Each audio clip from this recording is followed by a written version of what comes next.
Hindi with Holi spirit में एक बार फिर से आपका स्वागत है। आज अलंकार पाठ का तीसरा कालांश है। पहले के दो कालांशों में हमने अलंकार की परिभाषा, उसके भेद और अलंकार के एक भेद शब्दालंकार के तहत तीन अलंकार अनुप्रास, यमक और श्लेष का अध्ययन किया। आज हम अलंकार का दूसरा भेद, जो अर्थालंकार के नाम से जाना जाता है, उसका अध्ययन करेंगे। पहले भी वैसे तो हम चर्चा कर चुके हैं कि अर्थालंकार क्या है। तो अर्थालंकार का एक बार फिर से हम देख लें। अर्थालंकार अर्थ धन अलंकार, इन दो शब्दों के योग से बना है। अर्थात अर्थ के द्वारा जहां काव्य की शोभा बढ़ाई जाए, यानी अर्थ में चमत्कार उत्पन्न करके जहां काव्य की शोभा बढ़ाई जाए, वहां अर्थालंकार होता है। शब्दालंकार में अलंकार शब्द पर आश्रित था, तो अर्थालंकार में यह अर्थ पर आश्रित होगा। इस अर्थालंकार में आपके पाठ्यक्रम में 5 अलंकार दिए गए हैं। उपमा, रूपक, उत्प्रेक्षा,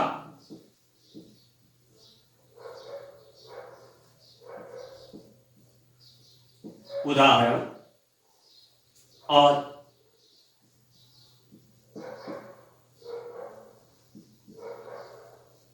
विरोधाभास। अर्थालंकार में सादृश्य मूलक, विरोध मूलक जैसे कई रूप होते हैं।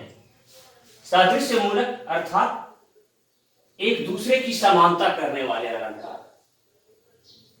तो हमारे पाठ्यक्रम का अर्थालंकार के अंतर्गत जो पहला अलंकार है वह है उपमा। उपमा अर्थात तुलना। अभी सादृश्य मूलक अलंकार में एक बात और मैं पहले आपको बता दूं कि थोड़े थोड़े से अंतर से अलंकारों का रूप परिवर्तित होता रहता है। जैसे उसका मुख चांद के समान है तो उपमा, उसका मुख मानो चांद है, बात वही कही जा रही है, बस थोड़ा सा अंतर आ रहा है। उसका मुख मानो चांद है तो उत्प्रेक्षा, उसका मुख चांद है रूपक, ये उसका मुख नहीं चांद है अपहनुति, चांद उसके मुख के समान है प्रतीक, उसका मुख चांद से भी सुंदर है व्यतिरेक। तो थोड़े थोड़े अंतर से अलंकारों का रूप बदलता रहता है, इसलिए यहां भी बहुत सावधानी बरतनी पड़ती है। उपमा अर्थात तुलना, इसमें एक दूसरे की तुलना की जाती है। अर्थात जहां एक व्यक्ति या एक वस्तु की किसी दूसरे व्यक्ति या वस्तु से, या व्यक्ति की वस्तु से, वस्तु की व्यक्ति से तुलना की जाए, व्यक्ति की व्यक्ति से, वस्तु की वस्तु से, व्यक्ति की वस्तु से, वस्तु की व्यक्ति से तुलना की जाए, वहां उपमा अलंकार होता है। तो तुलना कब करेंगे हम? जब एक दूसरे का कोई गुण मिलता हो, भले ही दोनों अलग अलग हो पर उनमें कुछ गुण मिलता हो। जैसे वह शेर की तरह बहादुर है। अंग्रेजी में भी इस उपमा अलंकार को कहते हैं शिमली। He is as brave as lion। तो शेर एक पशु है और वह व्यक्ति जिसकी तुलना शेर से की जा रही है, वह एक मनुष्य है, पर शेर की बहादुरी से उसकी तुलना की जा रही है, तो यहां पर उपमा अलंकार होगा। तो इसकी परिभाषा हम इस तरह से दे सकते हैं,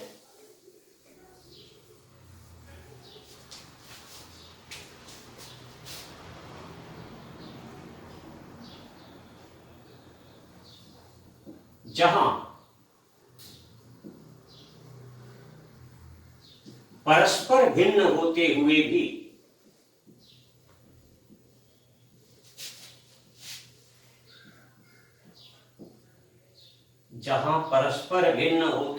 भी दो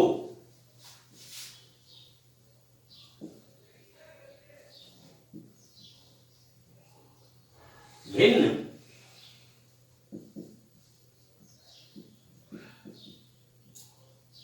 व्यक्तियों या वस्तुओं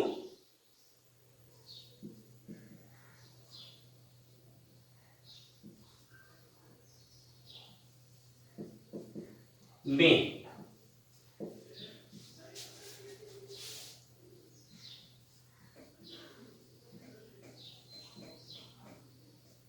गुणधर्म की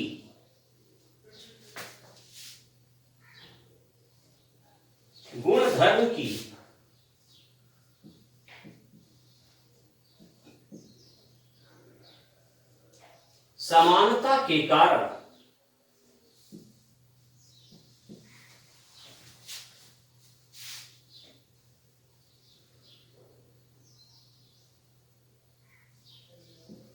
एक दूसरे की तुलना की जाए,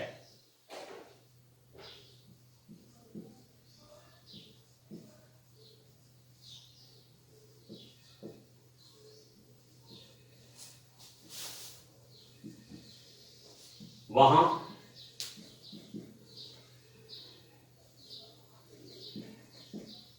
उपमा अलंकार होता है।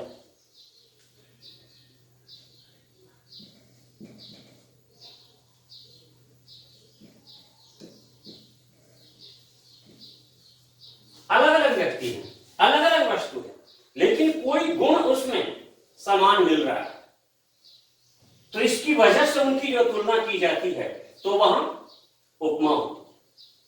अब इसको एक छोटी सी परिभाषा से भी हम परिभाषित कर सकते हैं, ये विस्तृत परिभाषा है, पर एक छोटी परिभाषा देके भी हम उपमा को परिभाषित कर सकते हैं। वह छोटी परिभाषा है, बड़ी सरल सी, आसानी से याद होने लायक।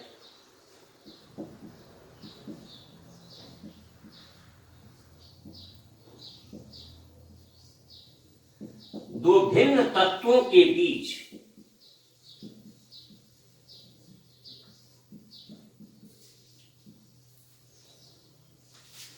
सादृश्य प्रतिपादन को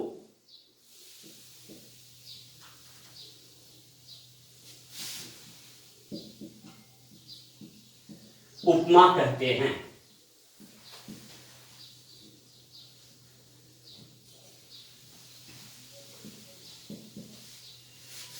तो ये छोटी सी परिभाषा भी हम काम में ले सकते हैं। दो भिन्न तत्वों के बीच सादृश्य प्रतिपादन यानी समानता बतलाने को उपमा कहते हैं। जैसे उसका मुख चांद के समान है, उसकी आंखें हिरणी सी हैं, ये सब आंखों की तुलना हिरणी से की गई, चेहरे की तुलना चांद से की गई। तो यहां चांद सुंदर है, चेहरा सुंदर है, तो सुंदरता के गुण के कारण एक दूसरे की जो तुलना की गई, इस वजह से यहां उपमा अलंकार।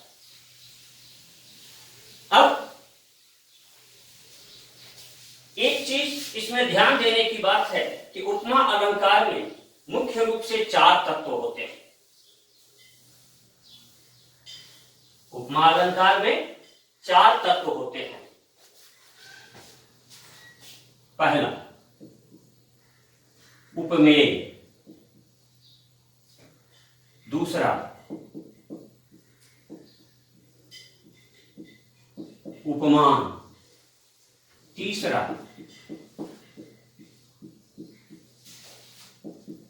साधारण धर्म, और चौथा वाचक शब्द।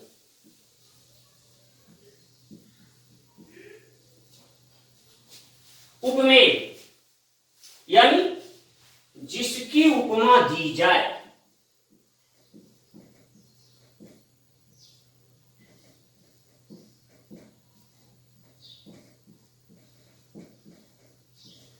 जिसकी उपमा दी जाए वह क्या है? उपमेय है। जैसे किसी के चेहरे की तुलना, किसी के मुखड़े की तुलना चांद से करते हैं तो उसका मुखड़ा या चेहरा जो है वो क्या है? उपमेय है। दूसरा तत्व है उपमान, जिससे उपमा दी जाए।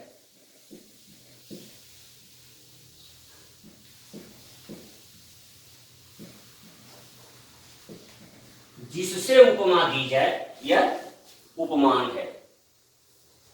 यानी चेहरे की उपमा किससे दी जा रही है? चांद से। तो चांद क्या हो गया? उपमान हो गया। अब साधारण धर्म,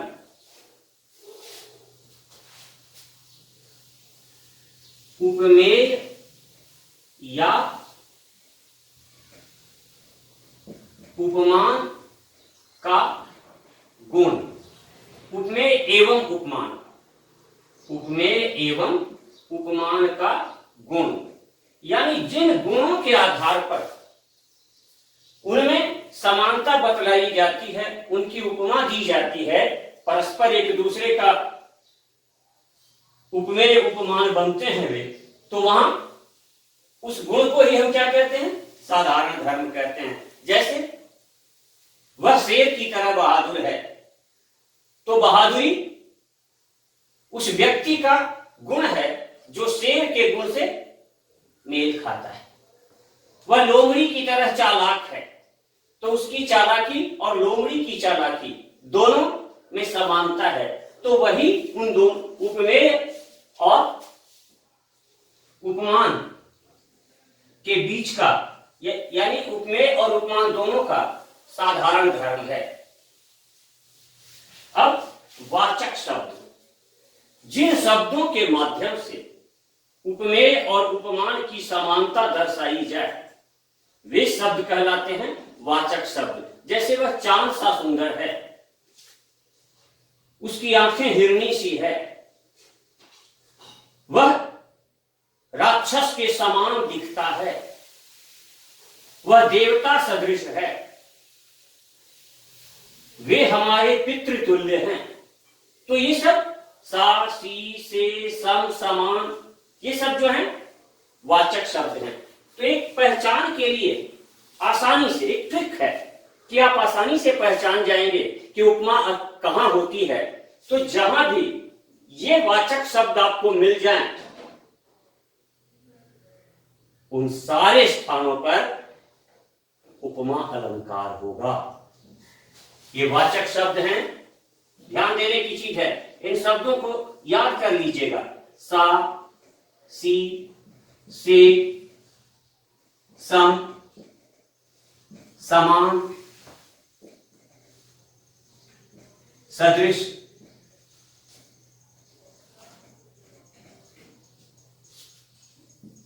सरिस आदि जो भी तुल्यता सूचक शब्द हैं वे सब उपमा अलंकार के वाचक शब्द हैं। तो ये चारों धर्म मिलकर, ये चारों तत्व मिलकर उपमा अलंकार बनाते हैं। लेकिन जरूरी नहीं कि हर जगह ये चारों तत्व हों। कई बार इनमें से एकाध तत्व गौण भी हो जाता है। जैसे अक्सर उपमा अलंकार में साधारण धर्म गौण मिलता है। इसकी चर्चा हम अभी करेंगे, पर पहले हम एक दो उदाहरण वैसे देख लें जिनमें ये चारों तत्व उपलब्ध हैं, चारों तत्व मौजूद हैं। तो देखते हैं।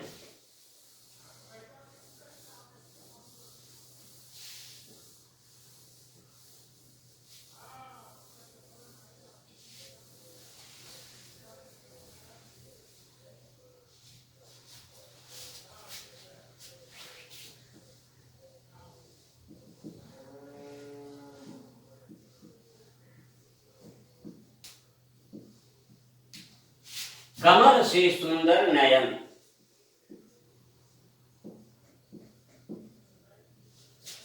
थे शोभते रघुनाथ के।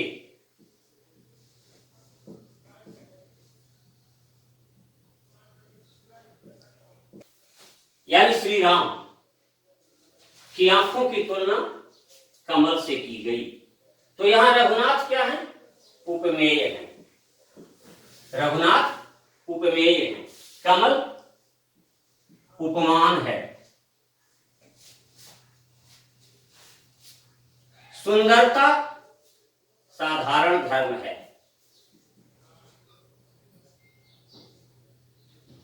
रघुनाथ के नयन जो हैं वो उपमेय है,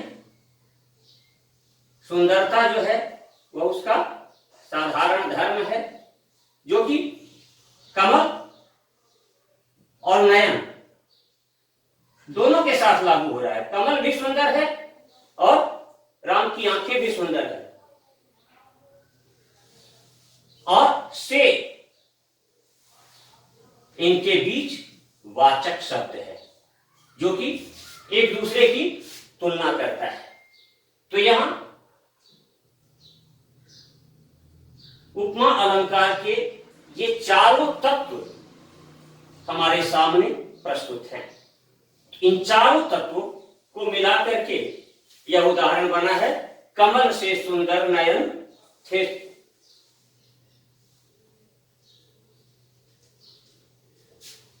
कमल से सुंदर नयन थे, शोभते रघुनाथ के।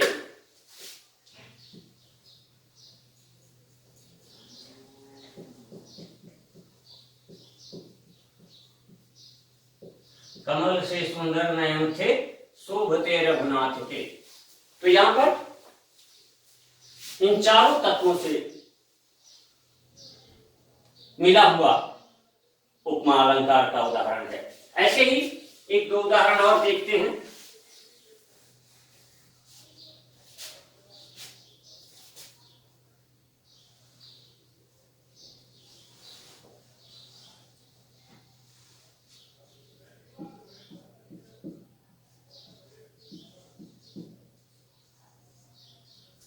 तरुण तपस्वी सावह बैठा,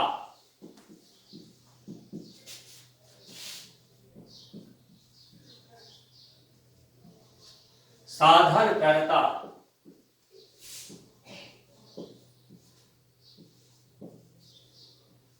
सुरश्मशान। तरुण तपस्वी सावह बैठा, साधन करता सुरश्मशान। ये तब की घटना है जब प्रलय हुआ था और अकेला मनु हिमालय की चोटी पर बैठा, उदास, चुपचाप एकटक प्रलय के सागर को देख रहा था। तो उसे देखकर ऐसा लगता था वह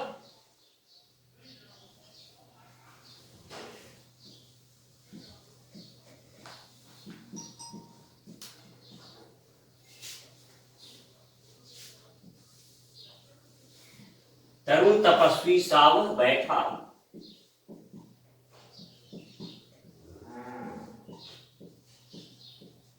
साधन करता सुरश्मशान। वह अर्थात मन कैसा दिख रहा है? तरुण तपस्वी की तरह। तपस्वी का काम है साधन यानी साधना करना, और मनु भी इस तरह बैठा हुआ है, एकटक निगाहों से, एकटक नजरों से वह प्रलय के समुद्र को देख रहा है। जैसे कोई साधक अपनी साधना में ईश्वर को एकटक निहारता रहता है, ईश्वर की मूर्ति को एकटक निहारता रहता है। तो यहां भी साधना दोनों का साधारण धर्म है। उपमेय वह अर्थात मनु, उपमान तरुण तपस्वी, और सा उसका साधारण धर्म। तो इस प्रकार यहां पर ये चारों रूप मिल रहे हैं। अब उपमा अलंकार के तीन भेद माने जाते हैं।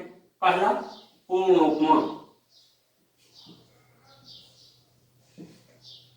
पूर्ण उपमा, पूर्ण उपमा से मतलब है जहां अभी जो मैंने बताया उपमेय, उपमान, साधारण धर्म और वाचक शब्द, ये चारों जहां मौजूद हो, तो इन चारों की पूर्णता के साथ जहां उपमा अलंकार उपस्थित हो, वहां पर पूर्ण उपमा होती है। लेकिन मैंने पहले भी आपको बताया था कि कभी कभार या अक्सर ऐसा होता है कि साधारण धर्म गौण हो जाता है या कोई एक तत्व गौण हो जाता है, तो ऐसी स्थिति में जो उपमा बनेगी उसे हम कहते हैं लुप्तोपमा। पहला हमने देखा पूर्ण उपमा, जिसमें ये चारों तत्व उपमेय, उपमान, साधारण धर्म और वाचक शब्द, ये चारों तत्व समाहित होते हैं। परंतु पूर्णोपमा में, लुप्तोपमा में कोई एकाध तत्व गौण हो जाता है। जैसे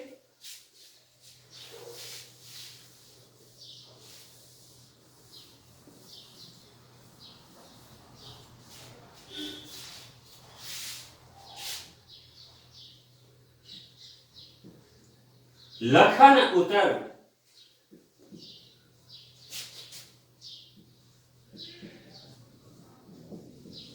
आहुति सरिस,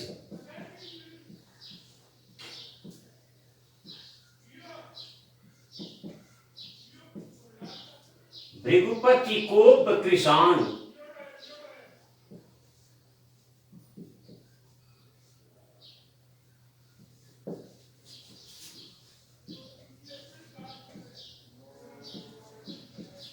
बढ़त देखी जल संग वचन,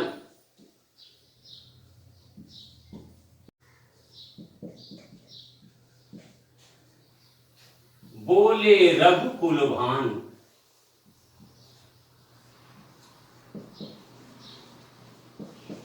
अब यहां लक्ष्मण की जो वाणी है, लक्ष्मण का जो उत्तर है, ये सीता स्वयंवर के समय का है, धनुष भंग के समय का है, जब परशुराम क्रोध में थे और परशुराम और लक्ष्मण के बीच वाद विवाद चल रहा था। तो लक्ष्मण ने परशुराम के एक प्रश्न का जब जवाब दिया, तो परशुराम तो पहले से क्रोध में थे, तो उनके क्रोध, कोप यानी क्रोध, कृषाण यानी आग, क्रोध रूपी अग्नि, जैसे हवन कुंड में आहुति डालते हैं तो अग्नि तेज हो जाती है, वैसे ही लक्ष्मण के उत्तर में भृगुपति यानी परशुराम के कोप में यानी क्रोध में आहुति के समान काम किया। अब जब इनके क्रोध रूपी अग्नि को बढ़ता देखा, तो रघुकुल भान यानी राम, राम ने जल की तरह बढ़त देख जल सम वचन, बोले रघुकुल भान, तो जल की तरह शीतल वाणी में राम ने उनसे बात की। अब यहां आहुति सरिस और जल सम वचन, यहां पर लखन का उत्तर जो है मेय है, आहुति उपमान। पर आहुति का काम क्या है, इस चीज को नहीं दर्शाया गया है। यहां सरिस शब्द वाचक धर्म, वाचक शब्द तो आ गया है, लेकिन साधारण धर्म गौण हो गया है। जैसे यहां भी जल की तरह शीतल वचन बोला राम ने, आहुति की तरह अग्नि को बढ़ाने वाला तत्व लखन का उत्तर था, लेकिन अग्नि को बढ़ाने वाला तत्व जो साधारण धर्म है, उस शब्द को गौण कर दिया गया, उसको व्यंजित करने वाले शब्द को गौण कर दिया गया है। यहां भी जल की शीतलता को व्यंजित करने वाले साधारण धर्म को गौण कर दिया गया है। तो इन दोनों स्थानों पर लुप्तोपमा अलंकार है, क्योंकि चार में से एक तत्व का लोप हो गया है। अब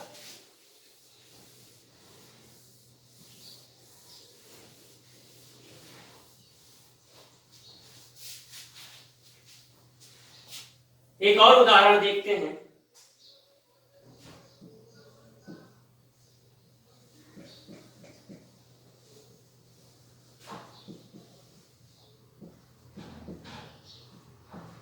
इस ओर कर्ण मार्तंड सदृश,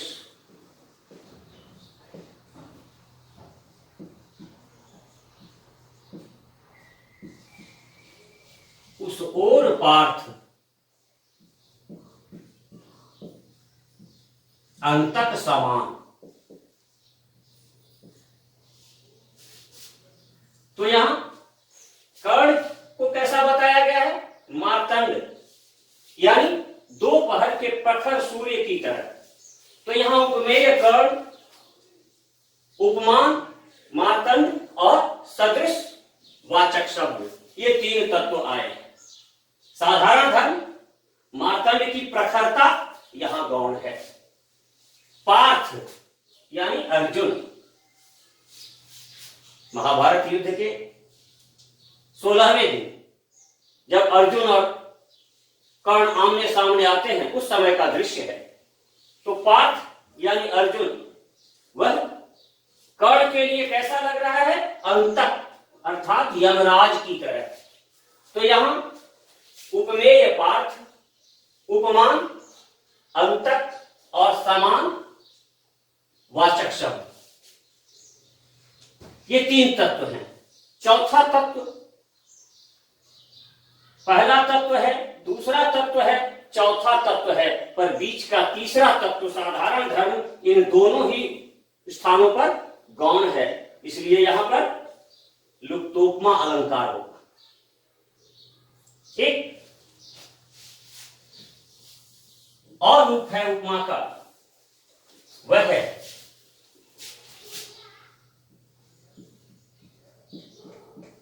मालोपमा, माला धन उपमा, मालोपमा। अब इसका नाम मालोपमा क्यों पड़ा? हम देखते हैं माला, आप सबने देखी होगी, माला में कई कई मनके होते हैं। तो उन मनकों को मिला के माला बनती है।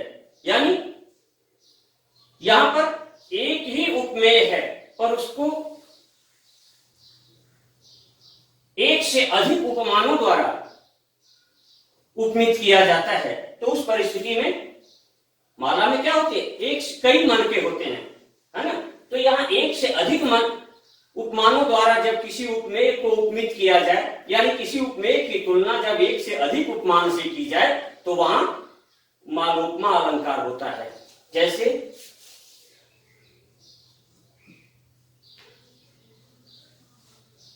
कुंद इंदु समदेह,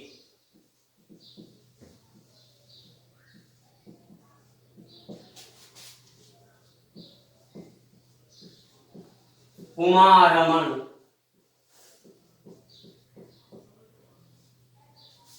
करुणा,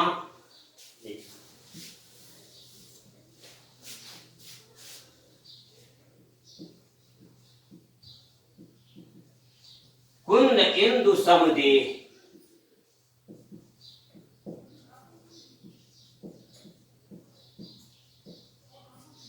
उमा रमन करुणा अयन।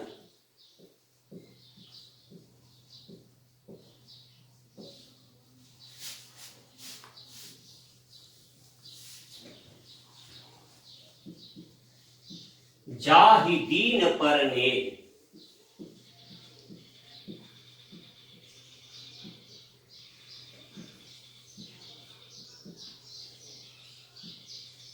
करहु कृपा